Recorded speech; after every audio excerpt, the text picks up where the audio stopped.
Salam, hər vaxtınız xeyir olsun. Bugünkü mövzumuz hissəciklərdir. İdi, imiş, isə hissəcikləri haqqında danışacağıq. Bu idi, imiş, isə hissəcikləri həm feillərə, feillərdən feili bağlama istisnadır. Yəni feil bağlama hissəciklərlə işləmir.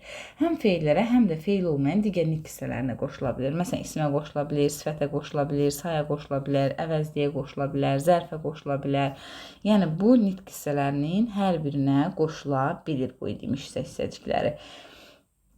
Və idimiş isə hissəciklərinin qısaldılmış formaları var ki, və bu şəkildə bəzən sözlərə qoşulur. Məsələn, idinin qısaldılmış forması dil şəklində, daha doğrusu d üstü 4 şəklində, imişin qısaldılmış forması mış üstü 4 şəklində, isənin qısaldılmış forması isə sasə şəklində həmin sözlərə qoşula bilir. Bəs hissəciklər necə qoşulur? Hissəciklər feilin kökünə və başlanğıc formasına qoşulmur. Biz feilin şəkillərini keçəndə dedik ki, feilin şəkilləri, şəkillərinin əlamətləri feilin kökünə və başlanğıc formasına artırılır. Amma hissəciklər isə feilin birbaşa kökünə, başlanğıc formasına artırılmayacaq. Feilin şəkillərindən sonra artırılacaq. Məsələn, bax feilini götürək, bax feilin şəklinin əlamətini artıraq. Məsələn, baxmalı. Baxmalı vacib növün şəkli idi. Baxmalı idi. Görürsünüz? Baxmalı idi. Və yaxud bura deyə bilərik ki, baxmalıydı. Yəni, idinin d qısaldılmış forması. Burada y bitişdiricisindən istifadə edirik. Çünki baxmalı sözündəki l ilə, saitlə bitirir. İdi də saitlə başladığına görə burada bir y bitişdiricisindən istifadə eləməliyik. Baxmalıdır. Deməli, feilin bu hissəciklər feillərə necə qoşulur? Şəkillərin əlamətlərindən sonra qoşulur. Bəzən idini, yəni qısaldılmış d formasını zaman, şuhudi keçmiş zamanın d şəkilçisi ilə qarışdırırlar. İmişin qısaldılmış forması mışı, mış zaman şəkilçisi ilə qarışdırırlar. Sasə şəkilçisini isə sasə şərt şəklinin şəkilçisi ilə qarışdırırlar. Bəs bunları necə ayırt edəcəyik? Necə qarışdırmamaq üçün nələrə diqqət etməliyik? Bax, o məsələlər haqqında danışacağıq.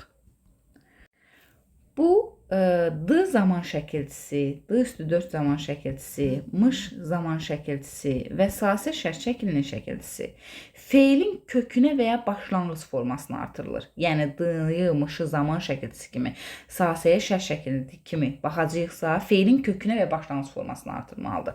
Baxın, baxdı, baxışdı, baxsa, baxışsa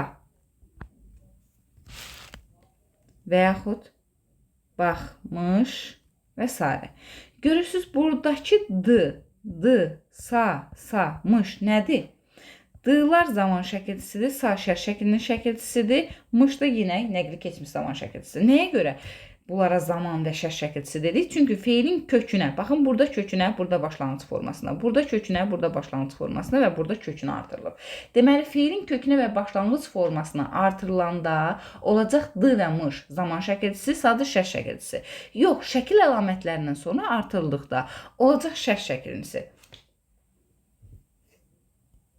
Baxın, baxdısa. Məsələn, burada baxdısa sözünü götürək. Baxdı. Keçmiş zamanda olan feildir. Baxdısa. D nəyin əlamətidir? Xəbər şəklinin əlamətidir. Biz dedik ki, xəbər şəklinin xüsusi göstəricisi yoxdur, amma zaman şəkilçiləri xəbər şəklinin əlamətidir. Yəni, baxdı sözündə bax sözün kökü d zaman şəkilçisidir. Yəni, bu feil xəbər şəklindədir. Xəbər şəklində. Sa nəyin şəkilçisidir? İsənin qısaldılmış formasıdır. Çünki görürsünüz, feilin kökünə və başlanğıc formasına artırılmadı. O şəklin əlamətindən sonra artırıldı. Xəbər şəklinin əlamətindən sonra sasə artırıldısa, buradakı sasə nədir? İsənin qısaldılmış formasıdır. Deməli, burada sasəyə isənin qısaldılmış forması deyəcəyik. Və yaxud yazıram. Baxsa imiş, baxsaymış, baxsaymış şəklində. Bax sözün kökü sasə şərt şəklinin şəkilçisi, y bitişdiricisidir. Mış da imişin qısaldılmış formasıdır. Görürsünüz, şərt şəklinin əlamətindən sonra mış artırılıb. Deməli, buradakı mış nə olacaq? İmişin qısaldılmış forması. Sonra, bir də yadda saxlayın ki, bu didi, yəni idinin qısaldılmış formasıdır. Yəni idi, imiş isə hissəcikləri vurğu qəbul etmir. Amma bu d, mış, sasə zaman şəkilçisi və şərt şəkilçisi kimi işlənəndə vurğu qəbul edəcək. Vurğu qəbul edəcək. Bir də ən rahat praktik yolla sizə izah eləyəcəm ki, necə biləcəyik ki, bu d, mış, idinin, imişin qısaldılmış formasıdır, yoxsa zaman şəkilçisidir. Sasə şərt şəkilçisidir, yoxsa isənin qısaldılmış formasıdır. Baxın, həmin o hissəcik işləndiyi sözü götürürük və hissəcikdən o d, mış, sasə hissələrindən əvvəl maq artırırıq. Götürsə, oradakı d, mış, sa zaman və şərt şəklinin şəkilçisidir. Yox, götürməsə hissəcikdir. Məsələn, götürək baxdı sözünü. Baxdı sözünü götürək. Baxdısa, baxdısa sözünü götürək. Baxın, d-dan əvvəl maq artırıram. Baxmaq. Götürdü. Götürdüsə deməli buradakı d nədir? Zaman şəkilçisidir. Və yaxud baxmışsa. Mışdan əvvəl atıram. Baxmaq. Götürdü. Deməli buradakı mış nədir? Yenə zaman şəkilçisidir. İndi gəlin sağdan əvvəl artıraq. Baxdımaq. Baxdımaq. Baxmışmaq. Görürsünüz, sağdan əvvəl artıranda mağı götürmədiyinə görə buradakı sasəyə nə deyəcəyik? Deyəcəyik ki, sənin qısaldılmış formasıdır. Yox, sasədən əvvəl mağı artırsaydıq, götürsəydi, oradakı sasə olacaqdı şərt şəklinin şəkilçisi. Deməli, bu tip sözləri götürürük və həmin o şəkilçidən əvvələ maqməqi artırırıq. Söz götürürsə maqməq şəkilçisini, oradakı d şurada keçmiş zaman şəkilçisidir, mış nəqli keçmiş zaman şəkilçisidir, sasədə şərt şəklinin şəkilçisidir.